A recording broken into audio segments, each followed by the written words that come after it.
Esteu preparats pel conte d'avui? Però abans, raspalleu-vos les dents. I si tot fos tan senzill com somiar? Somiar, imaginar com a possible o realitzable alguna cosa que no és d'esperar, de molt difícil realització. Una òliba que compta estrelles, ratetes que volen i guineus que canten per fer sortir la lluna. Deixa que et vingui la son, deixa que et vingui la imaginació i potser, així, tornaràs a ser un nen. Deveu pensar que aquest és un terrat normal, oi? Doncs no, aquest terrat és màgic.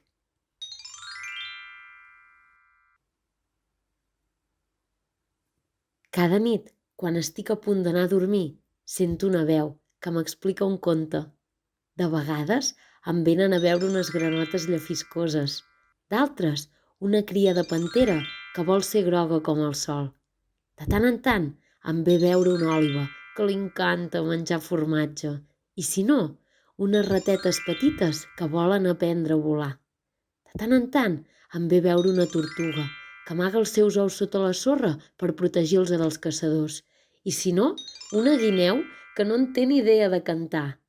I a vegades, quan és molt fosc, ve una cuca de llum que em fa companyia fins que em quedo dormida. Voleu saber què és el que em diuen? Ara us ho explico. La guineu que volia caçar la lluna.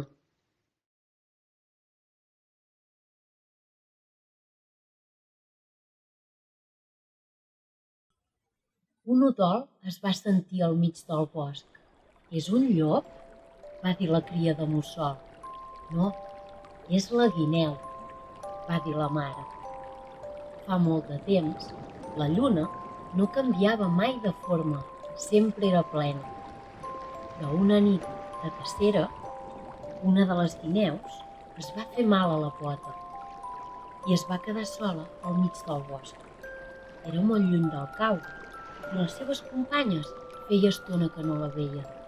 La guineu, ferida, va provar de pujar al turó més alt per provar de cridar-les des d'allà. Coixa i afamada, va trigar moltes hores a enfilar-se a la muntanya i quan hi va arribar es va quedar meravellada. Estava tan a prop de la lluna i la lluna era tan grossa que va pensar que la podria caçar i va saltar-li al damunt.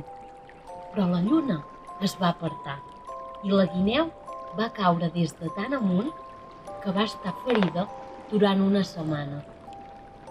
Quan la guineu es va despertar, només tenia una idea. Volia caçar la lluna. La lluna, espantada, va començar a canviar de forma. Si la guineu saltava cap a la dreta, la lluna es tornava un acer. Si la guineu saltava cap a la dreta, la lluna es tornava una dent. Fins que un dia la guineu va saltar-li al mig i la lluna va desaparèixer. Els animals del bosc estaven molt enfadats amb la guineu, però la guineu no sabia què fer per tornar-los la lluna. Finalment se li va acudir una idea. Com que de nit els ocells cantaires dormen, la lluna no pot escoltar música.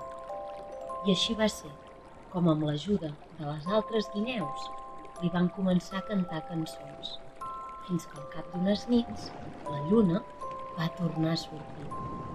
I des d'aquell dia, totes les guineus del bosc surten de nit a cantar-li cançons a la lluna. De vegades, però, la lluna torna a desaparèixer. No és perquè s'amagui darrere el sol o entremig dels núvols, és perquè aquella nit alguna guineu ha desafinat molt. Fi.